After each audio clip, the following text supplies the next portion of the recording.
boqolaal qoys oo ka nool deegaanka Biran oo qiyaastii 20 kiiloomitir jarta magaalada Baydhabo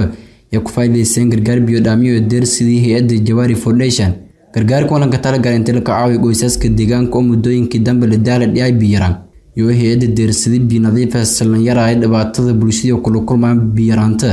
dadka deegaanka marar badan oo codsiyon dareen hay'ado samafalka si loo ku caawiyo dhibaatada biyo yaraanta yawanka dambeyntii hay'adda Jawari Foundation ku jawaabtay codsigaasi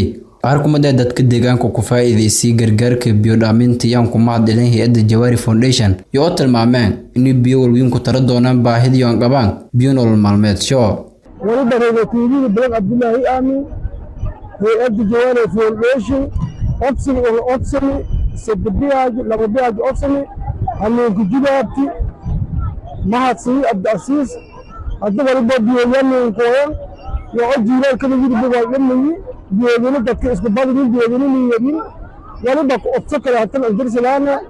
إني هني كردي بيقول دكتور برا تنتاكتيري كقول ما هيدا دكتور أمي ولا بكرة أمبارنا أتي هني جاي إني هتم الراشين هني جايسي بي إبداد ولا نسبة هو ولا بق أتسلام هتم دكتور سن أمر أرد والمكبرنا أنت الراشين هتم الدكتور تيري هم ديرتي هيئة جواري فونديشن mahad santa hadal wali balana deegaanka laga laabay dadku siin barwaaqan dadbiida bangabo dad raashin bangabo wali baqootana tan intaan laba laabano deegaanka moojan wabillahi tawfiq saasoo kale dadka deegaanka heedo samafalku codsadaan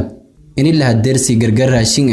maadaama ay jiraan qoysas badan oo wajahay xaalad adag oo dhiniga nololeed bishaarad diiraadi oo markabley Baydhabo